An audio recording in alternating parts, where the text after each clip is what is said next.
Hey, it's Kennedy. Yo, what's TGIF? TGIF, man. Hey, What hey, up?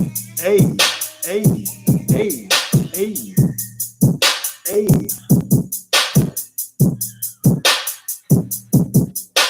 The Flash Brothers Podcast. We out here. The greatest podcast of all time.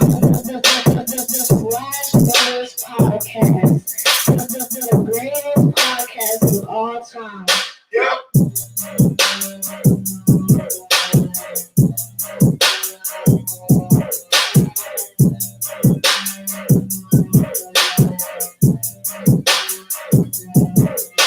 The Flash Brothers Podcast.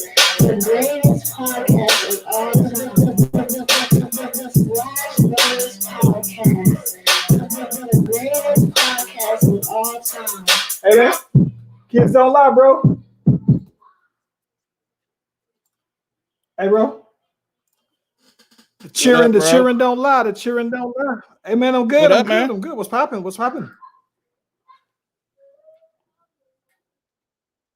Hey man, sitting up here trying to share the pod, man. Okay, I saw it. Yeah. What's going on with you though? You know what, man? This week has been kind of eventful, though, bro. I think it's funny, man. I think I say that almost every show, every podcast, man. I can jump right into it, man. Given that you just told me that Patrick Ewing ended up testing positive for COVID. Then we saw that not that that's necessarily a death sentence these days, but the boy Jerry Sloan passed away. R.I.P. there. So this week definitely reminded me to be thankful, man. I can jump right into it with the best thing that I've seen this week.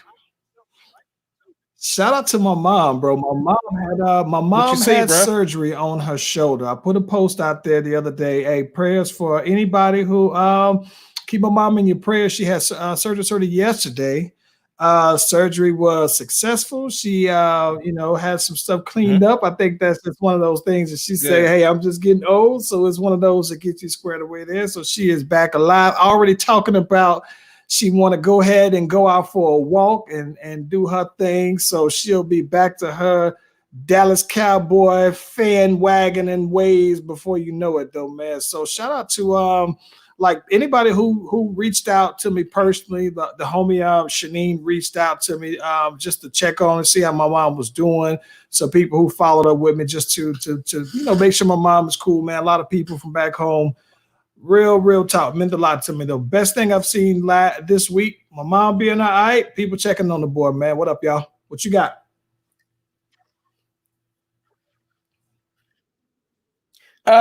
Best thing I seen all week. My oldest son turned 20. You know what I'm saying? And so big shout out to him. He came over to the crib, and of course, he was ready to mob on out and go party and do his thing. So I just told him to be safe. He got a new tat. He got a sleeve now. He coming out banging in, huh? Yeah, man, he got a full sleeve. Yeah. What did he get added? He doing better than me. But yeah, man, shout out. It was like a cross and like just design and stuff to kind of fill in everything. So full sleeve now. So he ready. Good. That's so good, man. But I saw something else too. I watched Sound. It was this senator that was playing basketball with this kid, man, and he blocked his stuff, and he was like, and that's how I'm gonna block this. Yeah, I know. Mike Bloomberg McConnell. That's right, Mitch McConnell. So yeah, it was. Hey, listen, bro. I know that you doing that. If you the kid, right? I know that you doing that just for the commercial, and you want to help out, bro. But I don't know if I'm gonna be letting some old guy just pack my shot. Like, nah. I did see that though, man. That was hilarious, bro. That was hilarious, dog. He had to have gotten paid, bro. He had to have gotten paid. Yeah. Hey, man. We got some notes from the research department, bro. And a couple of things here, bro, that we need to get into, man. A couple of things from the research department. I got the facts. The facts don't lie, but we live from the research department, though, man. This week has been kind of interesting, though, man, because the Last Dance, it's over with. No more documentary unless you want to check it on Netflix. I think I saw a stat of something like 23 million people viewed it or whatever. I don't know if that was just on. I don't know if it's even been put on Netflix yet. If it is, but they had 23 million views. I think that's dope. No, it don't come out. I think there must be 23 million that's been on ESPN. I think that it don't come out until July.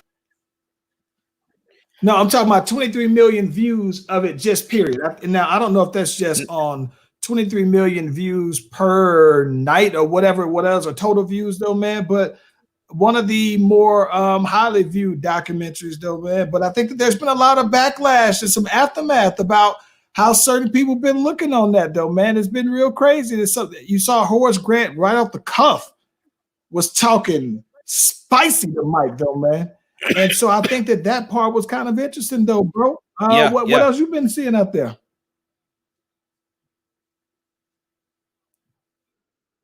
Of course, like you said, Horace Grant, BJ Armstrong has been on a couple of platforms. Here's the thing, man. And I understand where they probably thought like, yo, this is going to be a documentary about the Bulls. And it turned up being, pretty much a story about Michael Jordan, or his perspective. But at the same time, they got to understand, if Michael had not agreed to do it, there wouldn't have been any documentary. The thing is that people got to capitalize on what just happened. And so now that Mike has told his version of the story, they to go and tell their version of the story. The thing is that wasn't nobody calling Horace Grant before this. So the thing was that now that he has his opportunity, he can tell his side of the story. The players, I mean, I understand that it is one of those things, like Michael has the favoritism, but he's that dude. He's the GOAT, and they gonna go with him first. And like I said, the story is out. They have a chance to tell their version of the story. I think that it makes sense that it's told from Jordan's perspective, because it would make for a much more compelling point of view, right? So I don't think anybody wants to see Judd Butler, who was like the ninth man, tell his perspective.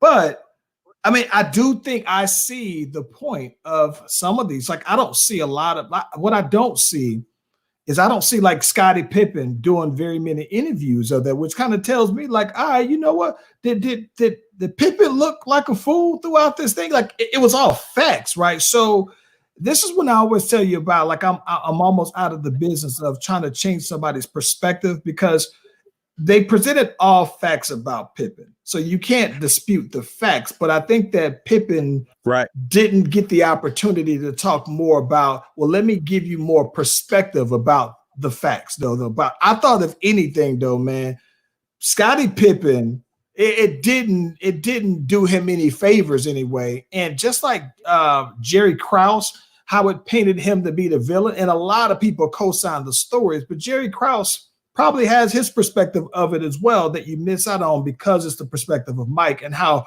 polarizing he is of a figure, though, man. So I definitely think that I can see why some of these people are kind of mad about that, though, man. Not just that, I saw an interview recently with Karl Malone that's supposed to be on ESPN 360, and he was like, listen, I give Mike his credit. I lost to him and everything like that. But if this whole thing is supposed to about being Mike, being like this bad dude, he was like, no, I was a bad dude myself. I gave people that work, though, man. So interesting that the backlash is coming out on the other people's perspective of that year, that team, and Jordan's perspective of it, though, man. Yeah, real crazy. Goes to show in general that, everybody's perspective is their reality. It just goes to show that everybody's perspective is their reality. So, you know what I'm saying? That's why there's so many different versions of stories, because people perceive things a certain way, and from that point, that is their reality. So that's Michael Jordan's reality. And so again, everybody to tell their reality. I can see that. I mean, I like I said, I personally, like, if they're saying, hey, it's truthful what he's saying, but it's just it's not the whole truth until they give their perspective of it as well. I would love to see them chime in, but I do think that if you went into the agreement that, hey, we're going to talk about the team, and this becomes the folklore of Michael Jordan, then it's a little different, right? Because you're talking, if they went into the agreement thinking like, oh, well, we can talk about the backgrounds of everybody on the team, right? Not just Michael and Pippen, even though they were the pillars of that team or whatnot. I mean, they didn't really get into some of the backgrounds of Horace Grant. They didn't get into the backgrounds of all the other players. And so they were kind of thinking like, if you're going to talk about what made this team and all of these players all come together, you talk about some of the backgrounds of some, but not the other. I can see why they would say there's not fairness in it, though. Yeah. But here's the other part about it, though, bro. But, you know, you ain't going to have the documentary without Jordan. That's true. I think that here's the other thing, too, that I think is interesting. But now, right, now that The Last Dance is over, like what's next? So I saw that Chris Paul is about to drop a documentary where he is documenting that season or that instance with the Donald Sterling Clippers, right? Blackballed, right? And I've seen some of the clips of it. I think that the timing of it is perfect because, you know, there's no basketball for basketball fans. And so now you got Chris Paul telling another real account with multiple perspectives of the same thing. What's your thoughts on that one, though, bro? I'm very excited because man, if they could ever get a hold of Donald Sterling's girlfriend or even have some stuff from Donald Sterling himself, I would love to see all perspectives, even the new dude that Mr. Bomber or whatever his name is. So I would love to see everybody's perspective on it. The time when I want them to talk about them turning their t-shirts on. I want them to talk about if they ever plan to not play. And I know LeBron might even make some guest appearances because he had words to say about it. Yeah.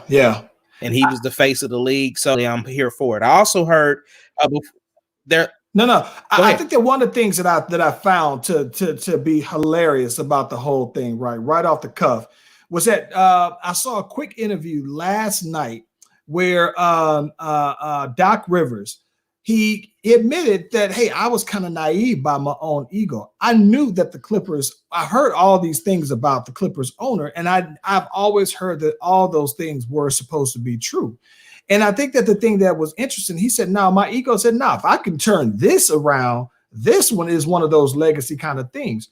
But he told a story, though, right? So you know that there's the tape about Donald Sterling and his girl and him having a problem with her being around the black players, right?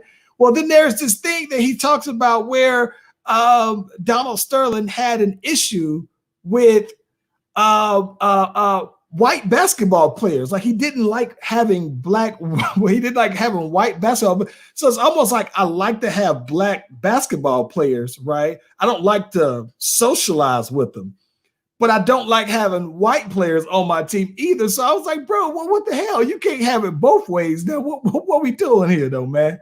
So I am curious to find out more about that, though, man. Equal my God, I think that it's hilarious. Yeah, bro. I heard thing too. There's supposed to be a documentary talking about the Patriots as well. So yeah, ESPN is like, you know, putting the pedal to the metal with these documentaries. They know people are wanting to see them. They had to do some documentaries were just okay. I mean, some of them were good, but I'm just saying, like, for the most part, they see that the long narrative has a better rewatch value. You get more information when it's a series. I think that the biggest that to me is that the timing of it, right? Because now is the time to drop it. I think that some of these, if you're dropping them now, then you get views that you might not otherwise have gotten as far as volumes anyway. So I think that it's a good idea, man, to drop them. I don't know what the Patriots, I mean, I think that the Patriots had the one that they were supposed to have been taping. This is the one that I think that they may have gotten them in trouble with last season, possibly when they were talking about, the Patriots videography team getting access and everything like that. And some people saying, yeah, you get access, but it ain't supposed to be all of that. So I am curious just because I got time, right? But I'd want to know how detailed they really get.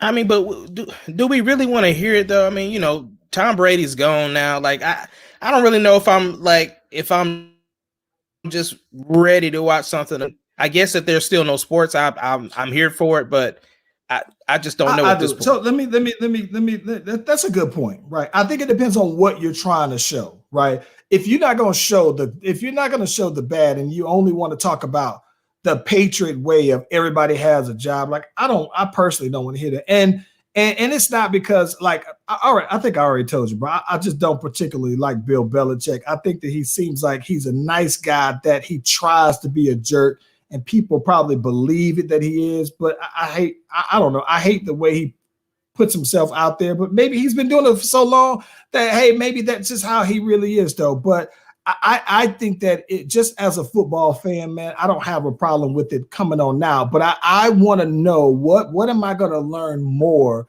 about the Patriots and the Patriot way that I didn't know? Like, tell me the conversation, show me the conversation where, you always hear with the Patriots that, hey, we cut players 2 years too early rather than hold on to them 2 years too late. So when you let go all of these players early, I want to see that conversation, right? But don't tell me something that I already know. If you're just glorifying and you're just making this as a New England Patriots mixtape, like, nah, I'm cool on that though, bro. But if they're going behind the scenes, if it's gonna be like Hard Knocks and you're seeing that, yeah, I don't mind seeing that though. Yeah. Hey, so let me ask you this though. Yeah, like I said, I'll give it question a for watch. you, bro. Hey, so this is another thing here. So speaking of football, right? We got some time today. So one of the things that's still been a hot topic here in football, man, that and I know that you and I have talked about this one off and on, but everybody's keep talking about Dak Prescott, Dallas Cowboy.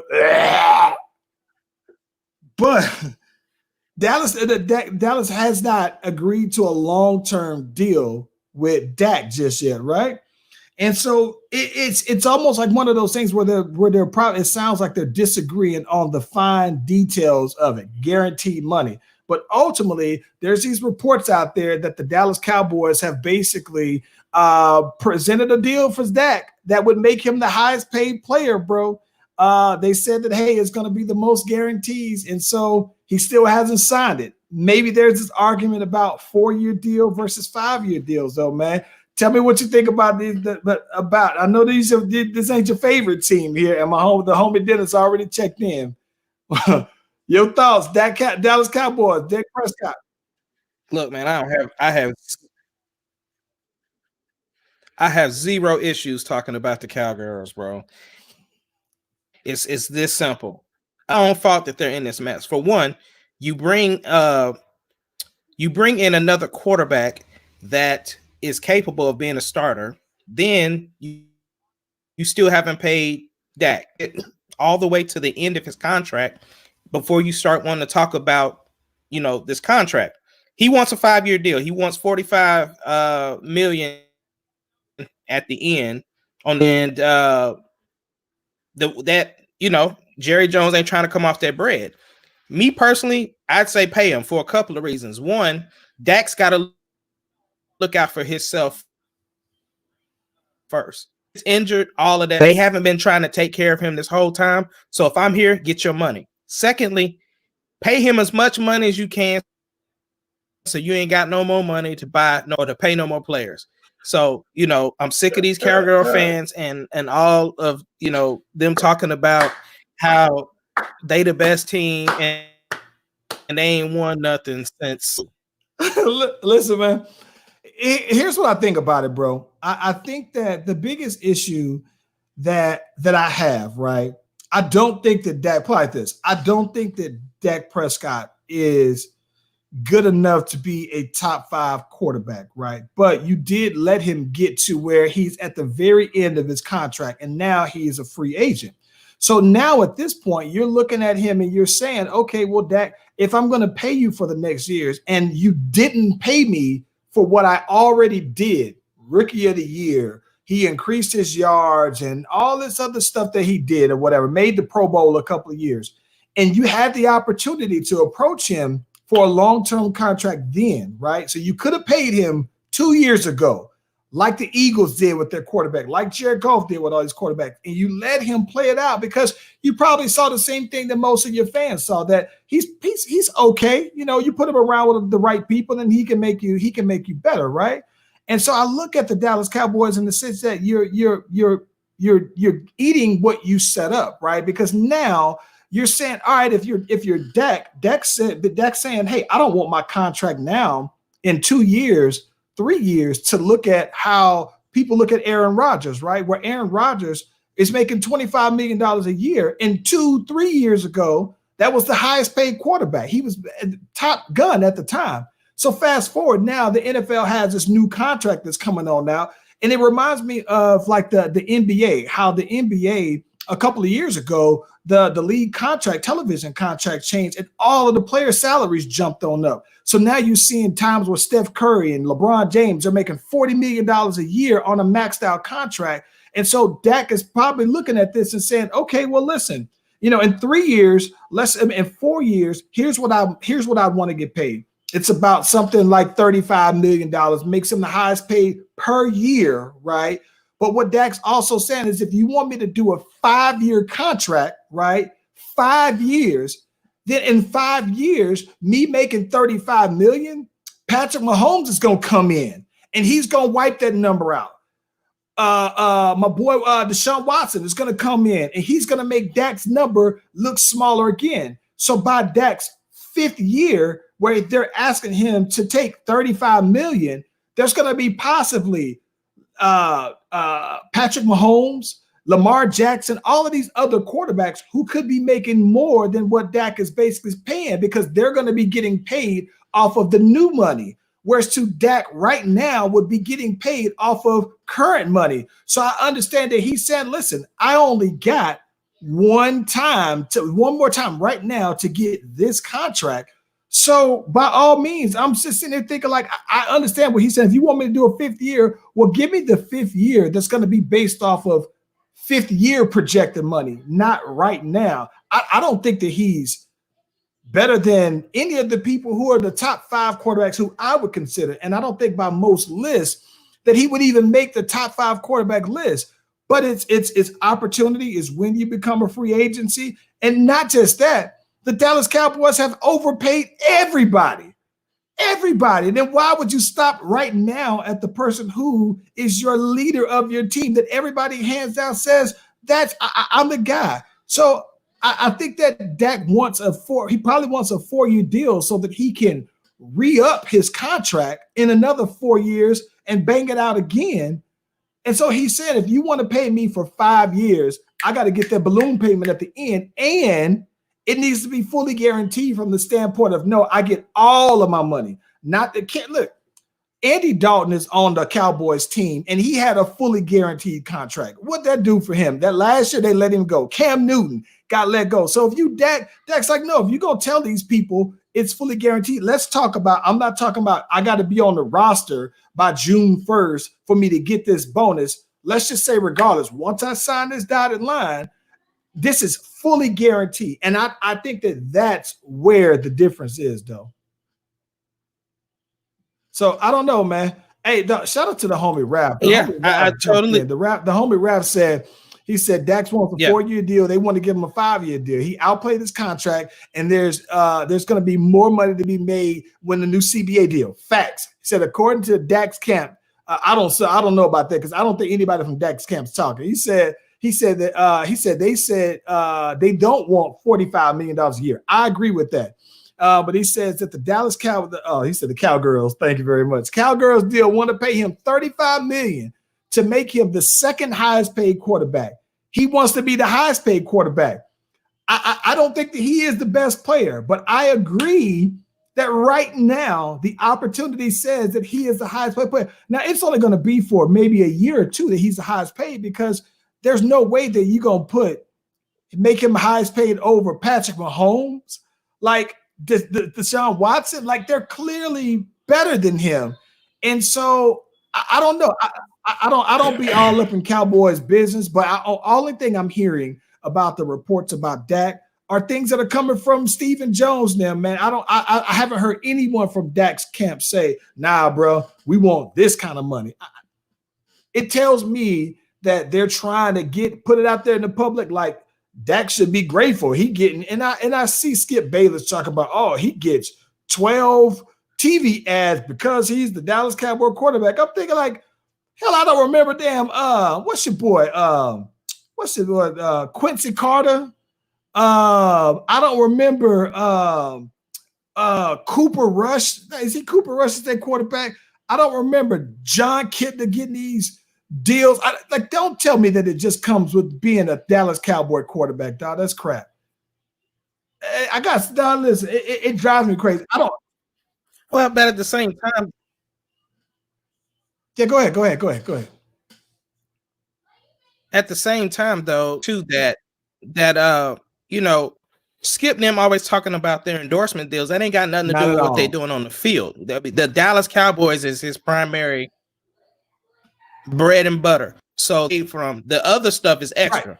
So you can miss me with that, man. Like I'm for that. Listen, money, I'm always for players getting their money, and it's not like those endorsements are paid by the Cowboys, right? And so my thing is that you can't, and just the aesthetics of it to me, you can't sit there and be on a $250 million boat and tell me that I'm being greedy, because then you can say, well, Jerry Jones, that $250 million ain't got nothing to do with my salary cap.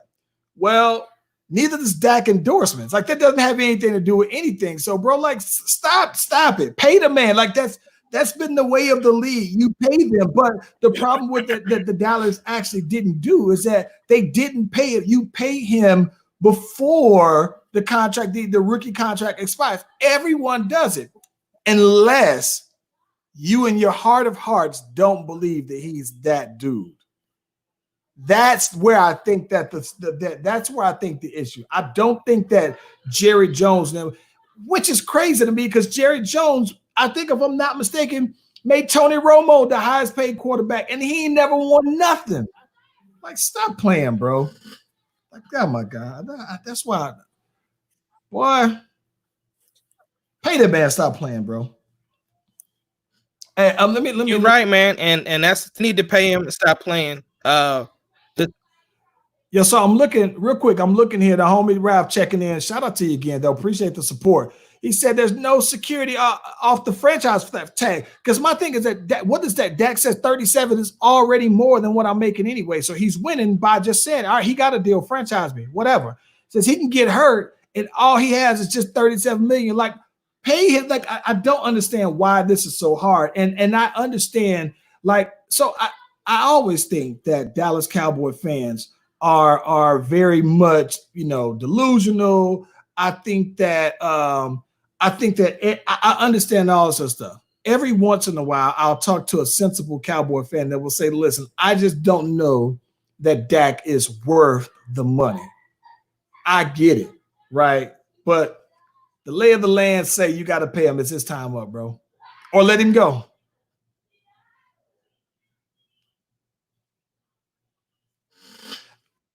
Because I mean, at the end of the day, that man deserves to get paid. So if they don't want to pay him, then somebody else need to have the opportunity to pay him. They're the ones that's choosing not to, and they chose to put the franchise tag. You know what I'm saying? Hey, let him test this stuff out in free agency, but they didn't scammed him up now. So at this point, they don't have to pay him, bro. Or if I'm Dak, I'm sitting out. So I don't think that he's that would be something, though, bro. That would be something. But let me ask you this, Mr. Chicago Bears fan. Right now, you got Mitch Trubisky on your roster, and you got Foles on your roster. Would you take Dak Prescott over both of those quarterbacks?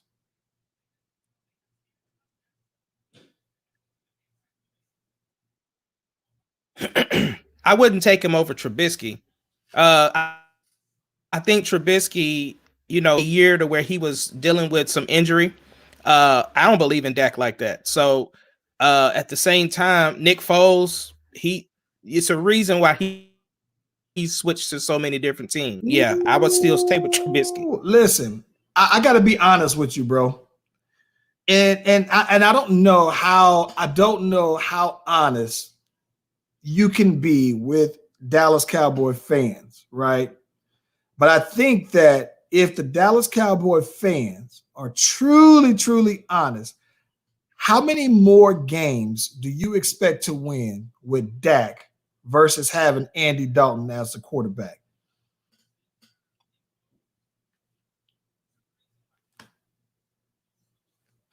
One, like I don't. I mean, I think they could win. I think they could win with Dalton.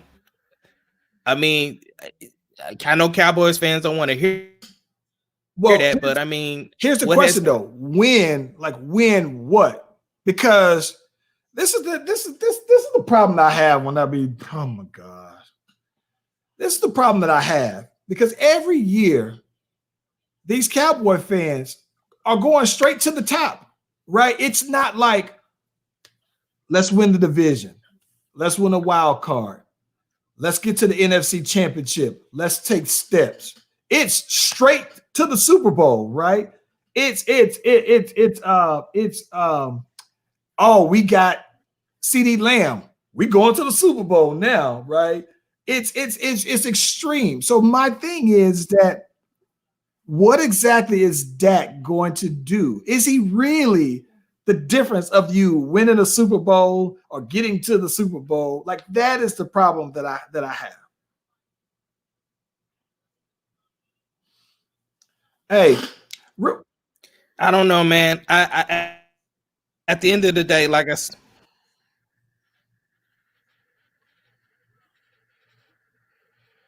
Now, guy, I had to like, hey, I wanted to say that while we're talking about football, so I see the homie Ralph, I see the homie Dennis. I know that every once in a while we get the homie Mark that check in. Next week, bro, I gotta reach out to y'all, man. We doing the fan show. Rep your team, call them out. I need to hear predictions. I want to have y'all boys get on, man.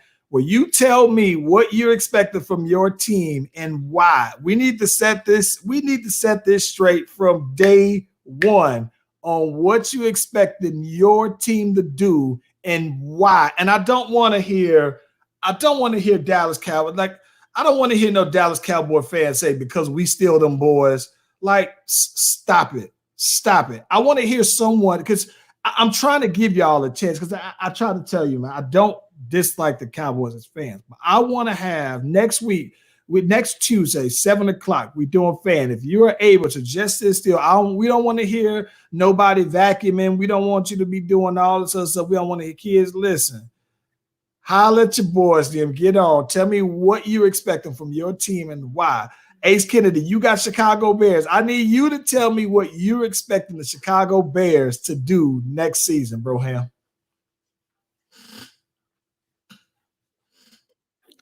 I mean, that's pretty simple. I don't really expect much from us. I know our defense is going to be straight, but I mean, I got to see what personality we have offensively. My thing is I keep it real about my team. I'm going to no Super Bowl. Like we've been rebuilding since we got a new coach. Yeah. I don't know, man. These Cowboys been rebuilding for 25 years, bro, and they still think every year they getting there. I don't know. They are. They going there on Xbox and PlayStations all across America. They gonna listen. They gonna dig up them floppy disks that also had their championship rings along with Oregon Trail on it, and they gonna relive them things on the old floppies there, homeboy. Oh my gosh. Hey man, listen, I know that we got a lag here. We got a couple things here that we got to get into still though, man. So entertainment wise, bro, saw something that I just wasn't expecting. So I usually watch these after the fact. So I don't really keep up with it while it's going on. Candy Burris won the Masked Singer. Previously T-Pain won, right? And it kind of gave T-Pain an extra little bump. I think that he immediately went on tour afterwards, successfully did his thing. T-Pain came out there, man, and did his thing with the Lil Jon, had high views on Verzuz, and it definitely gave him the boost, though, man. I think T-Pain got some new music. I think he had the song with Chris Brown. Candy Bird's one, man. What you expecting next from her, though?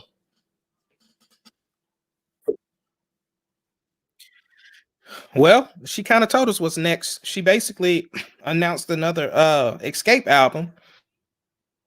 And I'm a Escape didn't know that was happening because Tiny was on her show with T.I. and was like, how she just gonna announce we doing a new album and we ain't with us. But apparently what happened was Candy's mom said that she wanted to hear another Escape album.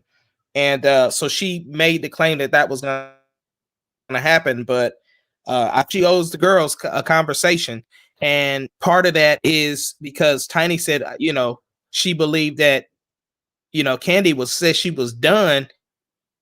She didn't want to tarnish what have you, but maybe winning this Masked Singer has given her and her mom has given her new revitalized outlook. Hey, listen, man, music. I think that the funny thing here is that I always laugh because I only watch the Housewives of Atlanta in spurts. So I catch a little bit here, catch a little bit there, bro. And the one thing that I've seen when I see Candy on there, and I see her, I think her husband's Todd on there, right? I always laugh because her mom puts in heavy energy on trying. It seemed like trying to get between them, kind of break them on up, trying to make sure that she has her place within their relationship, and she puts heavy energy in it, though, bro. And I'm just sitting here thinking, bro, if she can put half that kind of energy in trying to get that Escape album, if anybody can do it, Candy Mama can, though, bro. Because, dog, she be laying in on him, and I be like, listen, bro, he does an impeccable job. And just deflecting, though, bro, said, I'm going to give you the old folks pass, though, man. Shout out to that man, though. If anybody can do it, Candy's mom is the one that can get it done because she is strong with that, though, man. I got a question for you, though, bro. It has me thinking. We're about to get into Verzuz. Yeah. Who would you want to see Escape in a Verzuz with, or do they even have enough songs to qualify on a Verzuz?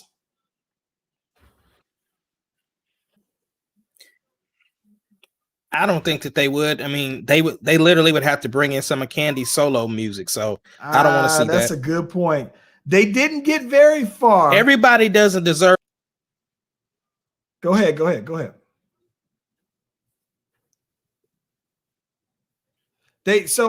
was it. Oh, so they didn't get very far. That was it. So they didn't get very far when we were talking about when we did our 90s bracket, 90s girl group bracket. They didn't get very far there, right? I don't think that they made it to the semifinals. And I think that from a nostalgic perspective, they got some jams that really go, but I don't think that they have more than 4, maybe 5 that if you think of 20 songs, though, bro,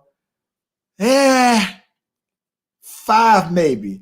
And shout out to the homie Dennis. He said maybe total. I think that total is kind of the same. I mean, you'd have to shorten them rounds. 10 songs would be a stretch. I don't know. Man, you would have to do 6 songs.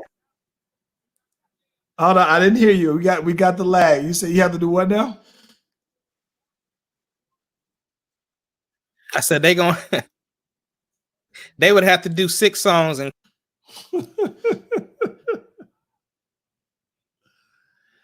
I don't know, but let me tell you this, man. I am getting more and more excited about the one for tomorrow, bro. Jagged Edge versus 112. We heard from the research department, and it had me thinking.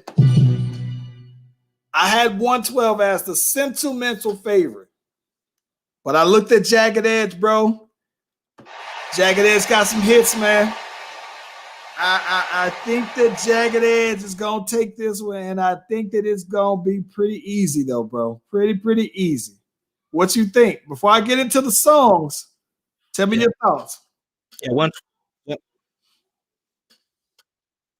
Yeah, 112 finna take this anus whipping very swiftly. Thing is I like both groups. I'm an R&B head, and so my thing is that they just don't have the hits like that JE does. And I feel like that this should be a closer battle, but you know my stance. It's all going to depend on song selection, because they're going to be songs that the group picks masses may not be rocking with, just kind of like what Nelly did. So it's really going to come down to song selection. So, but JE should take it hands down. Let's get into it. As long as it's away from that last album that my gosh. Let's get into this one. Let's talk about 112. 112. Only You. Anywhere with Lil Zane. Of all people, right? I still remember y'all doing the show with Lil Zane, by the way, though, man. Peaches and Cream. Yep. I'll Be Missing You. Come See Me. My favorite, Cupid. Love Me featuring Mace. Listen, if they play It's Over Now, I might just flip my whole phone over, because I remember being at City Lights the second time it burned down. and I remember getting ready for City Lights. And they were playing me, and we were playing this Getting Fresh. We at the headquarters. Shout out to JJ. Shout out to everybody who knows I'm talking about the headquarters. We out here getting fresh. Only You is there. And excuse me. And It's Over Now is playing, though, man. They got the dope Mobb Deep sample bass line on there. Fire song, one of my favorite ones. Dance With Me. Album cut. Player. I'm a player. Nah. Hot and Wet. Right Here For You. Give It To Me. And one of my most favorite slept on 112 songs. You already know. Bruh. The first 112 album, I think, in order for them to make this competitive, they're going to have to play almost the whole first album, bro.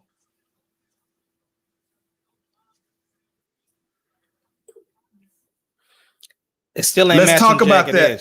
That's a good point there. I'm going to lean heavily on your perspective. I don't sing. I try to do my best. But as the R&B extraordinaire on this show here, now the homie Ralph said that the album Hard alone kills it. Now, what this is funny. I must have been sleeping on the album Hard until the research department got back to me. Let me real quick to the research department. Thank y'all very much for looking this on up. Listen, Hard was real dope. I've been sleeping on Hard for a little while. But let's talk about this. Let's Get Married. Where the party at? Promise. I Gotta Be. Walked Out of Heaven. Goodbye. Put a Little Uff. Featuring Ashanti. He Can't Love You. Good Luck Charm. True Man. Trade It All featuring Diddy and Fabulous. The Way You Talk. If You Get in the Features. Puppy Love. Bow Wow. Thank You. Featuring Bow Wow and one of the most hood names ever, Fundisha. Ghetto Girl. He says, what does that say? He says, Bomb Kool-Aid has a dope ad-lib on the Bomb Kool-Aid. Keys to the Range. I Got It. Cut Some. Listen, bro. I think this is about to be a landslide, bro. I think that this is about to be a good old-fashioned take you behind the shed and whip that anus all day long, bro. Your thoughts, Mr. Kennedy, or R&B extraordinaire? I'm telling you, man, it's just like how we called it with J.E. It's finna be on and popping. If they don't get out here selecting songs from that last album, they'll be straight. But yeah, I mean, it's gonna be a great reminder of nostalgia and all of that, and we're gonna hear some great songs. But ultimately, I see this thing going, pretty swiftly. Hey, listen, man, and it's gonna be just what I didn't realize until the research department told me is that 112 doesn't have any number one songs. They've had a couple that were number two. They've been in the top 10. No number one songs. Jagged Edge, on the other hand, Let's Get Married. I told you, that's an all-time great song when they sing it at weddings. You got it, down pat. They got Where the Party At, a number one song. Promises was a number one song on the R&B charts as well. I think that He Can't Love You was a number 3 song. Good Luck Charm, number 13 song. They got a bunch of songs that were highly charted, and maybe I just forgot about Jagged Edge's greatness, bro. Not in the same sense of how I thought I was about Luda, but I forgot about Jagged Edge's overall body of work. Pretty impressive, bro. But you gotta you forgot about that 112 is featured on I'll Be Missing You, and that peaked at. That's a good point. And that song did win a Grammy for Diddy, and they have that one as like the best collaboration or whatnot. Here's one of the things that I am tripped out on, right? So on the one thing that was very impressive to me, right, is that on the Jagged Edge side, when you talk about credits and production, right, I was blown away. Not blown away, I guess it made sense. But on 112's first album, Stevie J is writing and producing heavy on there. And the wild part about it is, I think that, most of the time when you think about Stevie J now, because he was a producer and was on the back end, a lot of people only know him for the things that, you see on TV with him now. And when you look into the credits for Stevie J being a hitman from Diddy, you look at some of the Bad Boy albums from 112, Total, Carl Thomas, Faith Evans. You look at a lot of the artists, even when they work with SWV, Stevie J is all over the credits on that album, though, bro. I don't think that because of how he's pictured on this show, that it does him any justice as far as his music credits, though, bro. Crazy catalog. That's because but that's because on Love and Hip Hop, he be focused on a different type of instrument. He don't be talking about his music creds. That is all over the place. That's all over the place with these women. Well, this is the thing that's crazy to me, though, right? Is that I'm still just surprised, though, that it's Love and Hip Hop. And on the show, he has artists that are signed to him. And so for him to have had that much of a career musically, right? I am kind of surprised that, you don't hear much from him in terms of hit records, because I'm talking about some of the songs that he has credit for are some top-notch songs in the history of 90s. And while I know that, there's 90s and there's the transition, I just think of that music mind has to carry over with every with every genre, every generation. Like, he seems like he has the capabilities, and I just wonder why it ran dry from him, though, man.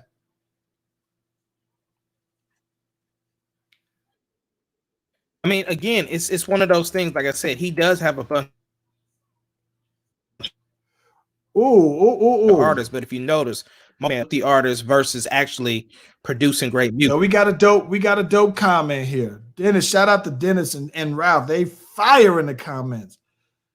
Jagged Edge versus Dru Hill probably would be a little bit better if you can include the Cisco catalog, right? Because I don't think anyone from Jagged Edge has put out any solo projects.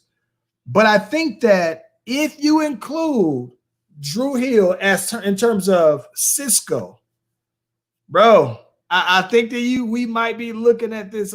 I still think that Jagged Edge would win, only from the standpoint of the #1 hits. Like that means something to me, that you can have so many songs that are #1s. And I think that Dru Hill has the sentimental songs that you just connect to. But bruh, that probably would be a much more compelling battle, though, bro. I might need to see Dru Hill go against somebody.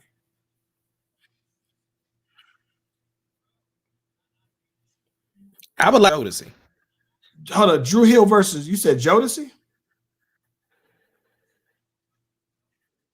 No, I don't want to see it. I don't want to see it. I don't want to see it, bro. I don't think that they got that kind of catalog, though. So you know who I would see, since we were talking about this? Who? I don't think that Dru Hill has the catalog. So here's the thing about it. I personally think that Dru Hill's sound comes from Jodeci, right? I think that I could see a lot of KC in Cisco, right? As far as the tones, similar, runs that they do and everything like that. I personally wouldn't mind seeing Blackstreet against Dru Hill. Since you say Blackstreet is the second best group of all time, R&B from the 90s.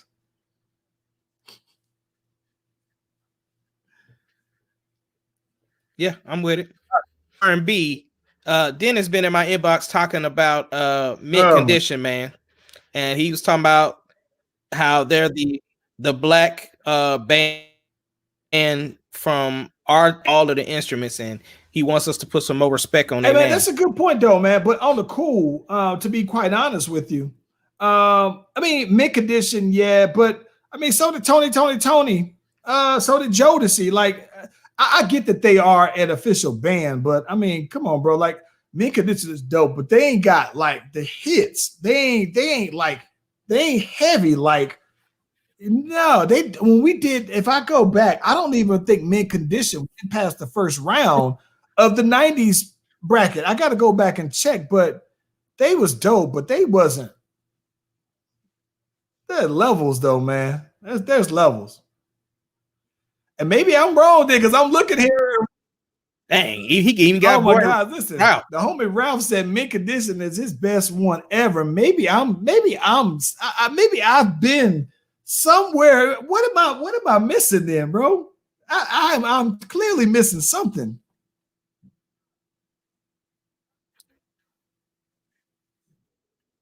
Dang, Shamia talking about her favorite band. Like, I know that Mint Condition has some songs. But I don't. Is Mint Condition better than Dru Hill? I don't know. I don't think so. Is okay? I guess we're gonna have to go check it out. I might have to listen.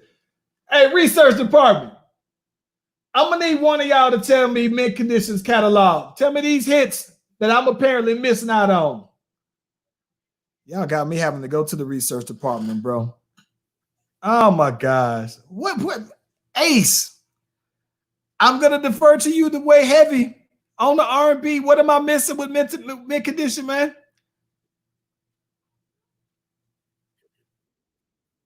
Listen, I was too busy listening to Jodeci to be listening. I missed this. Listen, bro. Boat.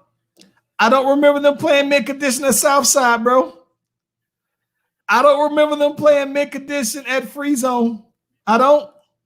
And I don't remember them playing Mint Condition at Mr. DJ's, bro, before it burned down the third time. I don't remember that, bro. Oh my gosh, bro. Oh my gosh. What about City? I'm sleeping. Apparently, my apologies if I've been sleeping on mint condition. I never had them considered up there, man. No, I'm slipping. I'm slipping. Hey, so but I do agree with you though. I think that I am mainly looking forward to this particular one more now than I thought. When I first heard about it, I was just like, well, you know what, man? I remember the Jagged Edge versus 112 fake beef and everything like that, bro. And I was like, eh. And those are the other things that made me not look forward to it. But when the research department said, nah, bro, you got to look at these hits here, man, from Jagged Edge, it had me think, I'm tripping on mint condition. Bro, mint condition ain't better than Tony, man. What is y'all? I'm just sitting here thinking about that, bro. What are we talking about, bro? And listen, what are we doing? What are we doing? I just had the homie Courtney jump in. The Mr. and the Missus is jumping in. Shout out to them Davises. Y'all, I'm not tripping. Mint condition is not better than Tony, bro. They are not, bro. I don't. No, come on, bro. Come on. And Ralph, you own to something with Guy. I get it, bro. They're not better than. They're not. No. Mint condition is not, dog, y'all. I'm tripping, bro. Guy ain't even better than Blackstreet. Oh, no. I don't know about that. Time out. Hey, Blackstreet got. What are we talking about right now? Guy is not better than Blackstreet. I mean, Blackstreet is better than.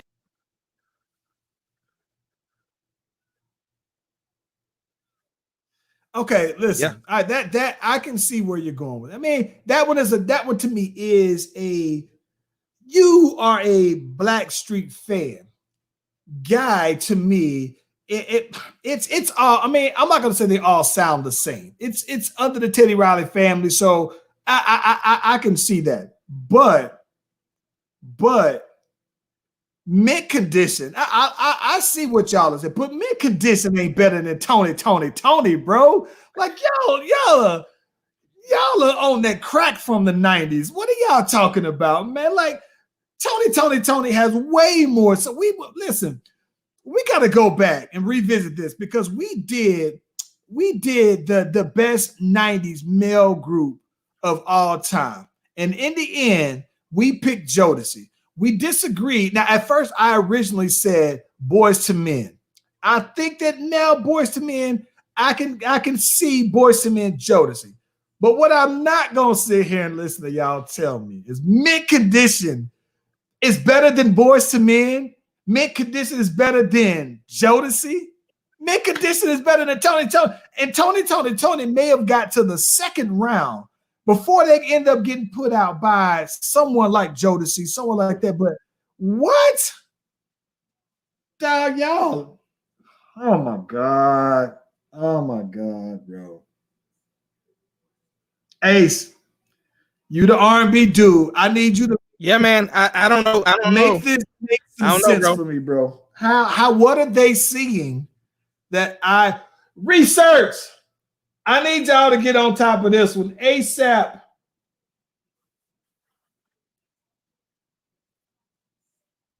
We'll research it and do it. See what's happening on Tuesday. We'll take a listen bro, and see. When we do this when we talk about these NFL boys, right? We might need to keep some people on to talk about this though, bro, because I'm not seeing it.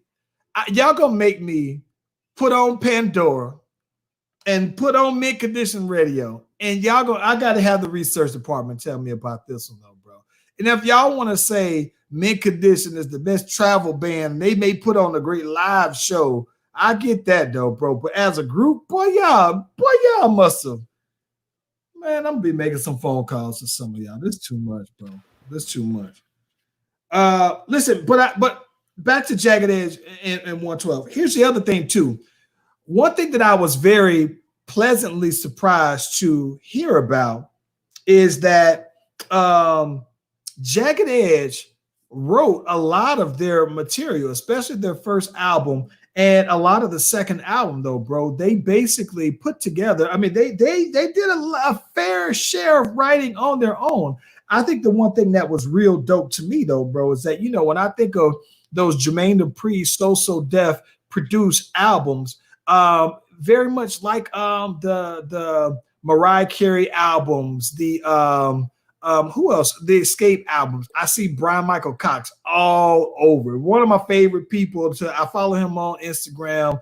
Somebody I've been watching for a while. But production credit. I talked about Stevie J on the first on the 112, but I saw a lot of Brian Michael Cox on the Jagged Edge, which I love about So Def, that they have their in-house team that just has their handprint on a lot of the classic 90s music, though, bro. I thought that was real dope, real dope.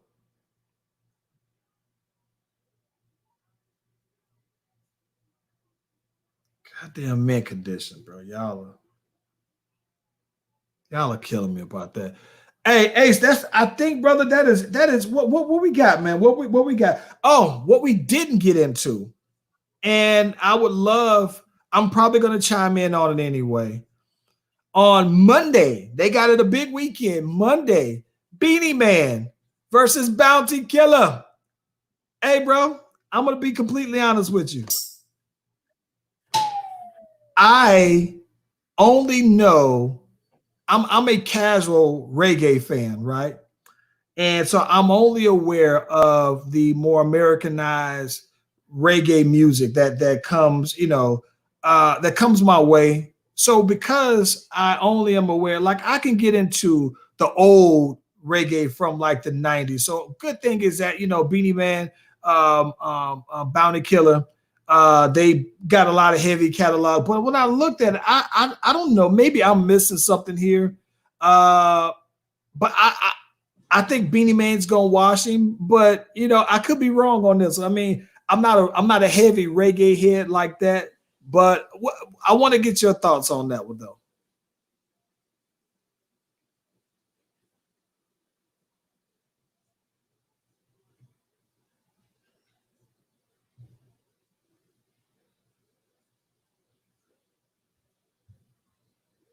Hey, bro, you talking on mute, home skillet? So run that back, man. Run that back. All I was saying was that not my genre, so I'm not looking forward to the battle. So I don't know anything from their catalog. So yeah, it ain't for me. So even then, I immediately, when I think of Beanie Man, I think of Sin Seema. Who got the keys to my Beamer? Who am I? That got them sugar. That's all I think. I got like it's funny because immediately when I don't know why, like some people, you know, like I think for me, my reggae that I listen to, Shabba Ranks, you know, Born Jamaican, Mr. Vegas, Heads High, like the ones that those are the ones that I remember listening. But and right after Shaggy and Sean Paul, that was probably where I left off on reggae music. So I'm not too familiar with even like the Bounty Killer stuff that I remember was the Bounty Killer stuff from like 95, 94. Like I'm not too familiar. Oh man, and then I just realized too, man, the boy Beanie Man was on T.I. I'm serious too, man. But I think that for those who are into reggae real head, and this is what's funny too, man. I'm thinking about that, bro. I know some people who love them some reggae music, and I guess I'm more casual though, man. I'm gonna tune in because, oh my God, my guy Ralph said Patra, but I used to love me some Patra though, man. I'm talking about like the Queen of the Pack and Pull Up to the Bumper was my joints back in the day. But I'm gonna watch it, bro. I think that for me, the thing that I love about these versus battles, man, is that I am a fan of the event, the gathering, the comments, all of the stuff that comes with the life of it. That's what I love about it. So I'm gonna be there, man. I mean, it's gonna be on a Monday, Memorial Day. Might try to throw something on the grill, bro. But so I'm probably gonna watch it. I ain't tripping.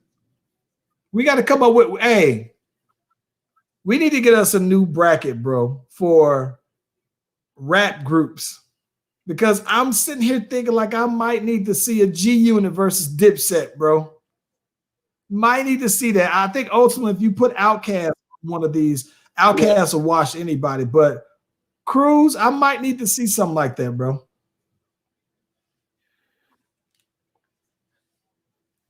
Yeah, I was just saying, if Outkast is in it, what you gonna do? Goody Mob. Yeah. I think that Outkast would be unfair. I think that Outkast, you can't even go Outkast and Wu-Tang to me. I like Wu-Tang, but I think Outkast would wash Wu-Tang, and that might be a very unpopular thing to say, but I just think that Outkast is clearly above anybody else, though, man. But listen, I'm gonna be there though, man. I think that I like the celebration of the hits. I think that it seemed to me to get more away from just the battle. Like I thought that when they did the Manny Fresh versus Scott Storch, I think that Manny Fresh took it in terms of a battle, and everybody else took it as an appreciation of the hits. And so I think that it's gonna be. I'm gonna watch it though, man. I'm gonna definitely be logged on. I'm gonna go straight R&B again. I might have to watch the Jagged Edge and the 112 wearing my cold suit though, bro. What an R&B hat or something though, bro. But I'm gonna be there. I'm gonna be there though, man. Checking it on out. Hey, I think, bro, we done. Yeah, I'm definitely gonna try to check into that J and 112.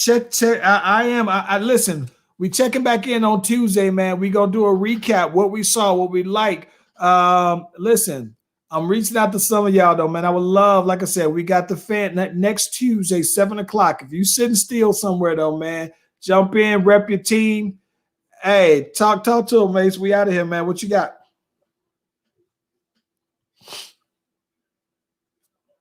Yo, man, just appreciating everybody that's in the comments. Y'all help make the show what it is, and we definitely appreciate it. I've been watching a little bit of High Fidelity. So other than that, man, just trying to continue to breathe, and so been working through it. Man, appreciate all the love. I'm gonna do this. I'm hitting up some people. To my homegirls, I'm hitting you up ASAP. Court, I'm hitting y'all up ASAP about this mid condition. That's the number one thing. Hey, shout out to the homie Dennis. I will be getting on Pandora immediately to see what am I missing here about mid condition, though. Real talk. And Ralph, I definitely will be hollering at y'all, though, man. Like I said, I can't appreciate y'all enough for jumping in these comments, man. On behalf of my brother, we got the lag. I'm hoping that y'all caught all of this in here as well, though, man. And we'll be back on Tuesday, 7:00. Slash Brothers. We out this day, man. Appreciate y'all.